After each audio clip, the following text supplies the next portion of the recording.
Well, everyone, thank you for joining us. And if you are watching this on YouTube, remember to like this video. We would love to reach 200 likes because that is one thing that's going to make us happy today. If Arsenal can't, we need it to comfort ourselves in this moment. Jonny, before we start, what are you drinking? What are you drinking to get us through this? I'm on the Stat Media beers, thank you very much. And it's been the most needed alcoholic beverage I think I've ever had, if I'm honest. But yes, they've helped a little bit.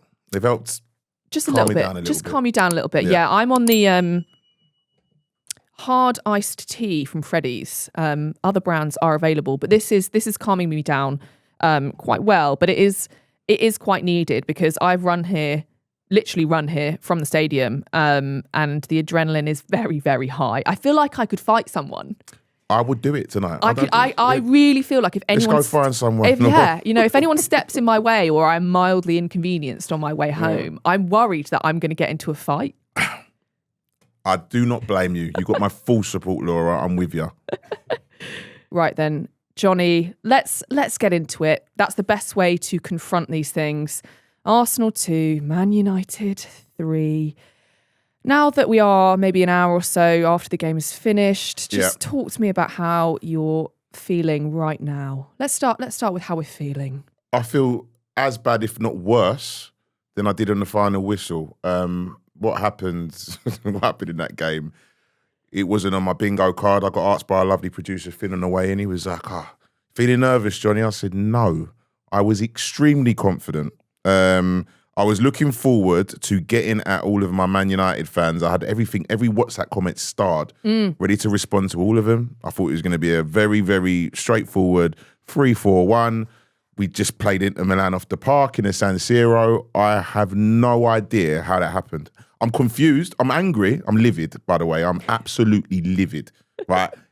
That's the one team I do not want that to happen against. They were good. They were bloody good today. I could not agree more. Like you, I've had to turn my phone off because of so many people.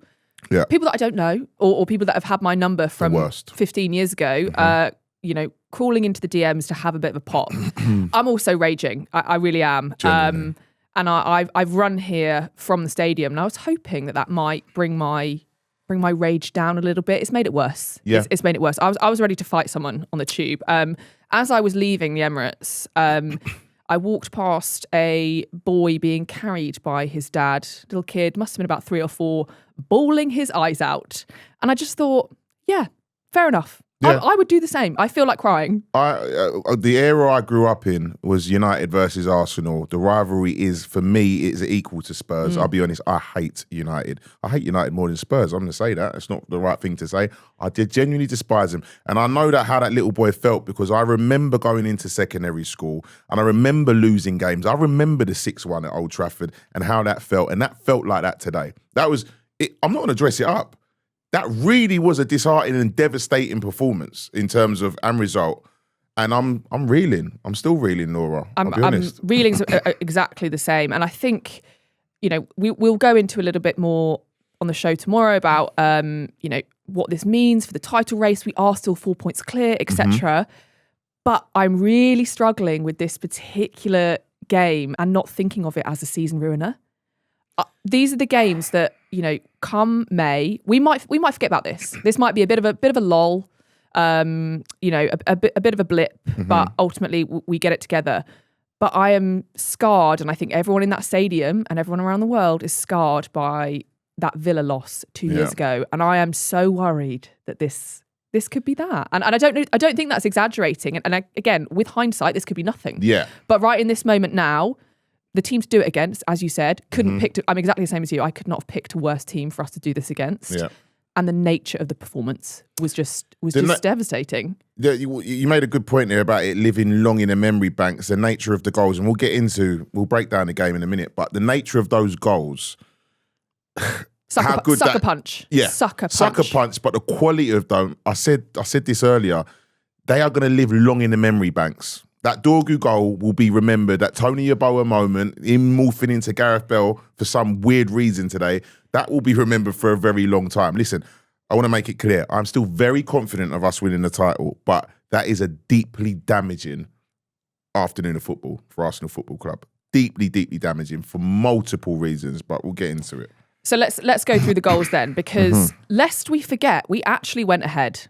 We went ahead, and the first sort of 20 minutes or so felt like lots of the games that we've had recently where we are quite dominant, maybe not too many clear-cut chances, but we really deserve to be ahead. And goal goes in, great. I'm thinking, lovely stuff. I've been running my mouth all day about us winning 3-0, and I'm thinking, great, that's one, just two to go.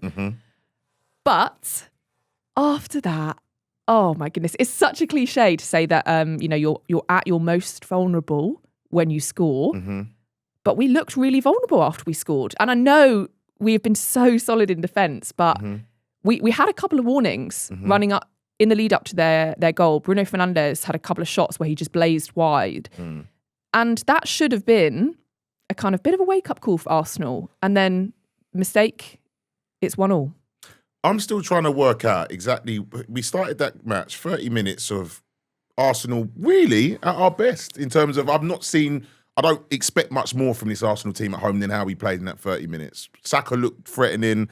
Zubimendi we'll get back to him, he was controlling the game. There was, our centre-backs looked comfy. Saliba was strolling into midfield and forming part of our attack. There was issues with Nkapia, but we'll get onto that as well. But the goal goes in, and I want to know at that point in the stadium, what was the reaction? Was it a feeling of expectation, or was there a real celebration? Did it feel like we scoring a big goal in a big game, or was there a bit different? From where I sat, from where I was sitting, it did feel like that's a big goal, but also crack on. Like that's the start. That's not enough. And I do wonder the atmosphere at the Emirates this evening was nervous, and it has been nervous.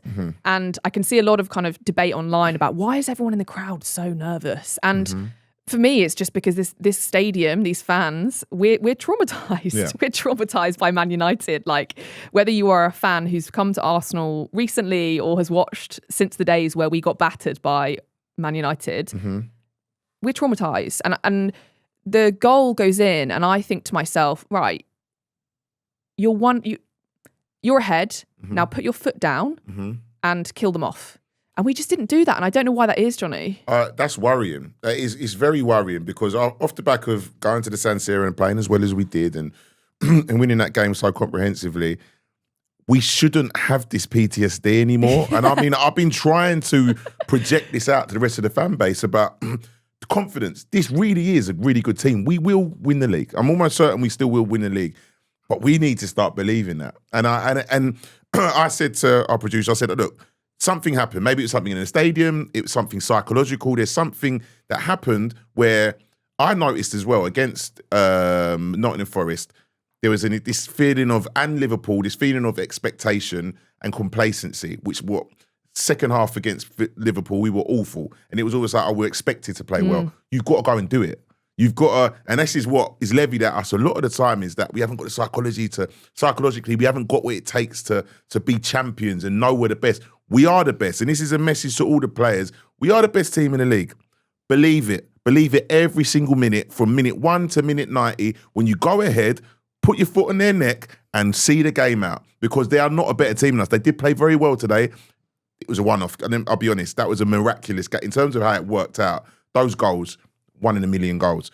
But we shouldn't be giving them opportunities. We should not be giving them. And as I said, we had a couple of warnings. So let's talk specifically about their goals, because I agree. I don't think they were better than us, but they have come to the Emirates, done what I think was a bit of a smash and grab, but 2 world-class goals, I think. The first one, Zubimendi, he's playing it around at the back. Again, we've started to do a little bit of this in the past couple of weeks. It sort of crept in. The other 2 goals that Man United scored, I can't explain to you how much the entire stadium felt like someone had literally popped a balloon. Yeah. It was like, we come out after half time, 1-1, fine, we've been a bit sloppy, but we have been the better team. That goal goes in, again, phenomenal strike, fantastic, but when you've gifted him the ball, not closed him down, oh my gosh, the way that the air went out of the Emirates there, it was like someone had kind of, I'm trying to make a noise in my mouth. That's what happened. Yeah. And that's when you asked about the atmosphere. It turned from let's get behind the boys, we can go and win this, to do you want to be champions or not? Yeah. And that's quite a leap. Yeah. To go to. So just what was your reaction when that goal went in? Their second goal. The second goal, when Dorgu, I think we've got it filmed and there was a camera on me and when that happened. That goal was one of the best goals we've ever seen in this fixture. And it's one of the most historic, iconic fixtures. It was unbelievable. And I know in these games, in tight games, and you're going for a title, those moments, they feel even bigger. And to score that sort of goal, I remember thinking, oh my God. At that point, I thought we lost because I think that goal isn't, you don't score those sort of goals and it's forgotten about. Unbelievable goal. But also, I was a little bit worried around the time of that goal and before the third goal and throughout the second half. United were playing some good football. They were composed. They were doing what we should have been doing. Kobe Mainoo was phenomenal today. He was phenomenal last week. Casemiro was phenomenal. I thought we'd run that midfield today. I thought there's been a lot of talk about Mainoo not having the legs to play in midfield. That's why Amarin had left him out for so long. He was unbelievable. He popped up. He was playing it very neat and tidy. There was triangles being played all over the park. And I'm thinking, boys, what's happening here? We're the best team. We're the better team. Why are we letting them play like this on our carpet? What's happening? And it just slowly was dawning on me during this game that we're not going to win. But like Mourinho said, if you cannot win, do not lose. And I'm sorry, there is no excuse for losing it. I could have accepted a draw today. You do not lose this game. You do not lose from the point that we got to. Yes. And I really agree with you on Man United. There was a period of about maybe 10 minutes in that second half. We could not get the ball. No. We could not get it up. We could not win a tackle. And that's when the kind of crowd around me, it turned from, come on boys, we've still got this, to sheer frustration. Yeah. Being like, you're getting played off the park by Man United. You are feeding into their narrative. They've just beaten Man City. They're coming to the Emirates to spoil the party. And you're playing the best party guest in the world and just letting them do it. At that point, though, we have the angry multiple Mikel Arteta substitutions. The angry substitutes, yes. Right. They didn't work. And I'll be honest, I've been saying it on multiple pods before, this idea of Declan Rice, before the subs happen, Declan Rice makes a challenge. He goes and wins the ball back. We're about to get Declan Rice turns into Stevie G and takes the game by the scruff of his neck. He gets subbed. Oh, sorry. Zubimendi gets subbed. Declan Rice gets moved back to 6. Marino comes on. And I've said, I don't know why Arteta relies on his midfield combination. It doesn't work. I don't think the balance is right. When Marino and Declan Rice play together, he comes in, Declan Rice is back, so he can't affect the game like he was affecting the game beforehand. And I'm thinking, all right, cool. You take off your captain, Odegaard, who, don't get me wrong, he weren't having the greatest game, but if we're going to get back in this game, there's only one way Arsenal has to play, and it's through control. And someone who likes a lot of touches and will control the game and dictate the play. You take off Odegaard for Eze, who's not been playing well, and there's a reason for that. I don't think Eze's understood how to play at this level and against the tactical setups that he's up against. So he can't really command any sort of control in the game. He can't really dictate a game. So you're bringing on a player that will really hope him that he's going to have one of his magical moments because he's a maverick, but he's not doing it. Gyökeres comes off for Jesus. Jesus was dropping in and he was contributing to our offensive play. Gyökeres comes on and really doesn't really have any impact on the game either. The subs didn't work. Noni, the same problem has been all season with Noni Madueke. Great down the side, does all the hard work, fails to have any composure in the final third. That happened today. Overplaying passes, not picking the right pass once again. So eyes are on, the lens is on Arteta and what he did to try and change the game, and it didn't work. I disagree with you slightly here, Jonny. Okay. I do disagree. I think the substitutes, I don't actually think Arteta had a lot of choice because I think, say we get to 70, 80 minutes, he's not made any changes, we'd all be screaming for subs. I think, I actually agree with what you were saying in terms of Rice and Marino together. But for me, Marino looked like the only player playing with any intensity, any desire to win. So I'm kind of okay with that. I don't think the Eze Gyökeres made any difference. But again, I don't think that's on Arteta. Yeah. I really, really don't. He has put the players on. But I agree with you there. We play with control. We can't do that without the ball. Yeah. And we just didn't have the ball. And we also didn't have as I just said, the intensity to go forward. And I think it's now been 4 games where not a single one of our forward players has scored. Yeah. That's worrying. And if you flip that and you look at Man United, you know, Cunha comes on, scores the winner less than 3 minutes after we equalised. Their forwards have won them that game, and ours couldn't. And I think that's what special moments. Special moments. And I do look at Arsenal now, and I've looked at Arsenal in the past 3 games where clock's ticking over 90, and I'm going, we need a Bournemouth moment here. Yeah. Okay, that, you know, the incredible Reece Nelson goal. Yes, I'm still thinking about it.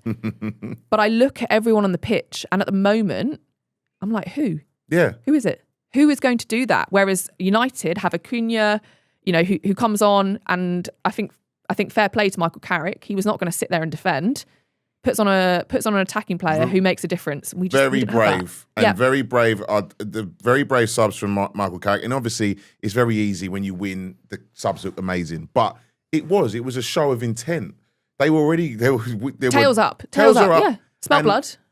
And they came on and done the job. I just feel as though there is a lack of bravery a little bit. And I do feel as though that midfield, I keep going back to, yes, Marino did show a lot of intent, and he's like the coach. He's the coach's pet on the pitch. You know, he does what Mikel Arteta, exactly what he wants you to do. But I just feel as though with Declan Rice sitting in that 6, it's very difficult for us to have any control without Odegaard there. And like we say about Eze doesn't know how to impose himself in these games, and he's not shown any evidence of that. Even in the Spurs game, there were moments, great hat-trick, but it was moments. He wasn't imposing himself. We need someone who's going to take the game by the scruff of the neck, and I feel that I just didn't like the subs. It felt like a Hail Mary. I think it was a Hail Mary. I completely agree with that. It was, right, nothing is happening here, so let's roll the dice. Let's see what comes up. And again, outside of Marino, it felt like, I was trying to think of a good way of describing, you know, the likes of Madueke and Gabriel Jesus.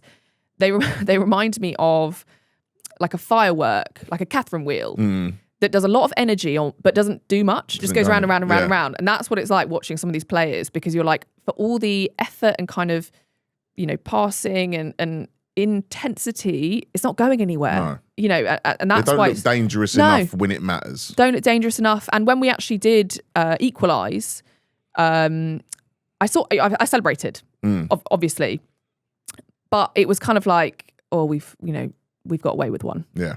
Only for us to be properly sucker punched. Yeah. And I completely agree with what you said at the start.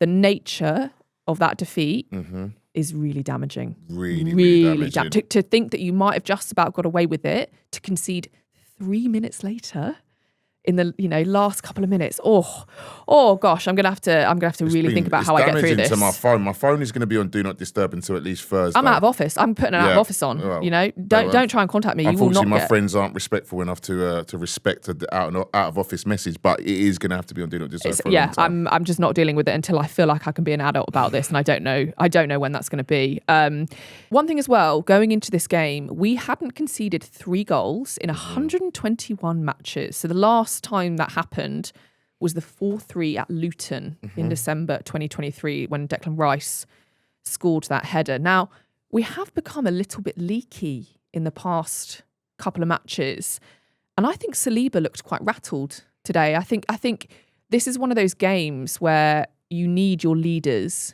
to lead. Yeah. We need Saliba to lead, we need Gabriel to lead, we need Rice to lead. Yeah. I don't know what you made of them today, but for me that was a little shaky. It was a little shaky. And it also reminds me of the last time we conceded 3 goals at home, which was Southampton, the 3-3 in the 22-23 season. Jonny, please, I've suffered enough today.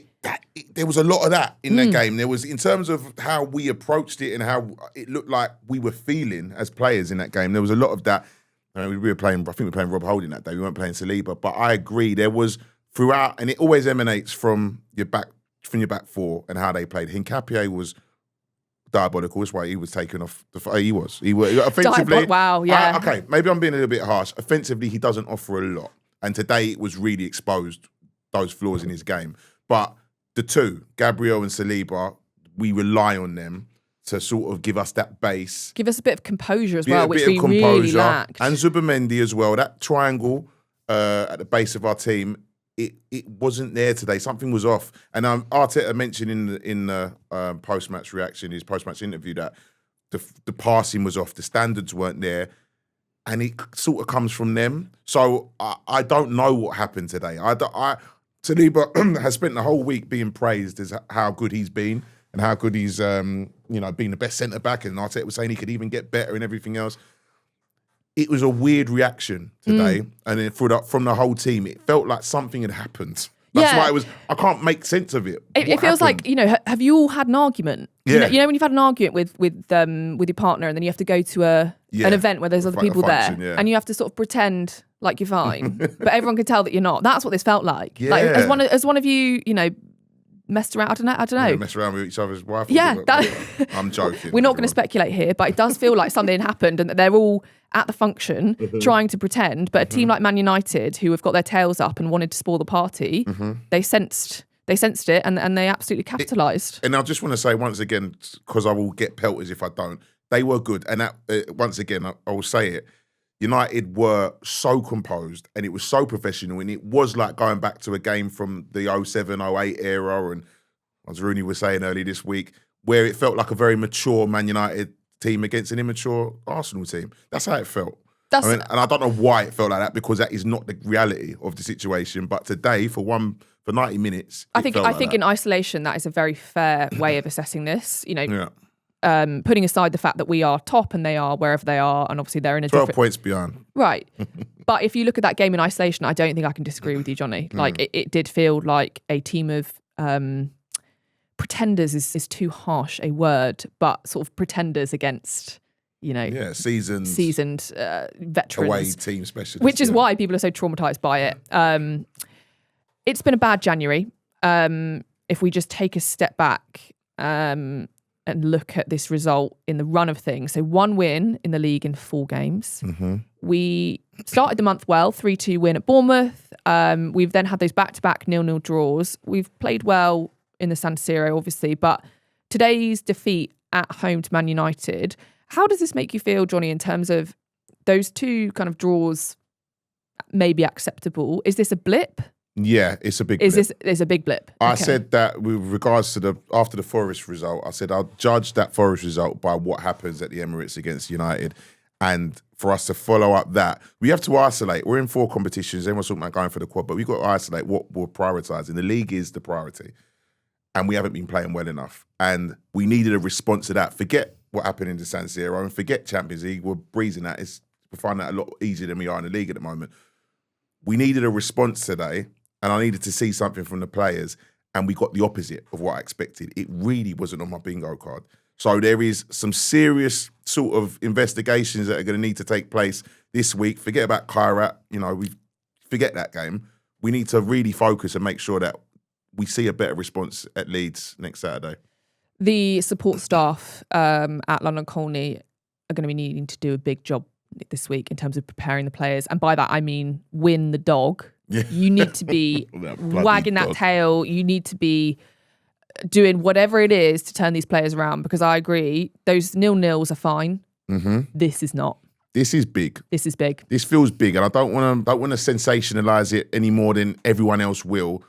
This is United, and this is at home. They haven't beaten us there for a very long time. What happened? Let's fix it. Well, our next 4 fixtures then in the league, we're away at Leeds next Saturday, then Sunderland, the return of Granit Xhaka, Brentford away, and then Spurs away. And all I can think, Jonny, is you lot better fix up before that Spurs game. You bet whatever argument you've had, okay, it's time to kiss and make up, okay? Be a bigger person, say you were wrong, kiss and make up, because there is a title to be won here, and we are still 4 points clear. Yeah. And that is it. And that is for a little bit of balance, because we're going to get some sort of criticism for being maybe a little bit emotional, but we care. And we are big, big gooners, both Laura and I. And it hurts this evening. But champions respond with positivity and with wins. So, listen, we're 4 points clear. We're in a great position. Let's see it through. And I still think we do win the league, by the way. So, to everyone who's asking and wondering. I agree. But if we are going to do it, we're going to do it the hard way. And we are at least consistent in that. Fair enough. Well, Jonny, this has been amazingly cathartic. Yeah. I'm going to go home, and this is one of those nights where I've got too much adrenaline to go to bed anytime soon. I will not be watching Match of the Day, just to be absolutely clear. Any of you freaks out there that watch Match of the Day when Arsenal lose, Couldn't think of anything worse. I'll be watching the NFL tonight. Thank you very much. And NFL playoffs. The NFL playoffs are tonight. The conference finals. I'll be watching them, and I'll have my phone on Do Not Disturb. I think I'll probably join you. Yes. I'm gonna have a bath. I think just to mull things over and not think about this until tomorrow, when I'll be back with Jim and Rory to further reflect and dissect and overanalyze this game and process it all together, because a problem shared is a problem halved. So hit subscribe wherever you're listening or watching to make sure you don't miss it.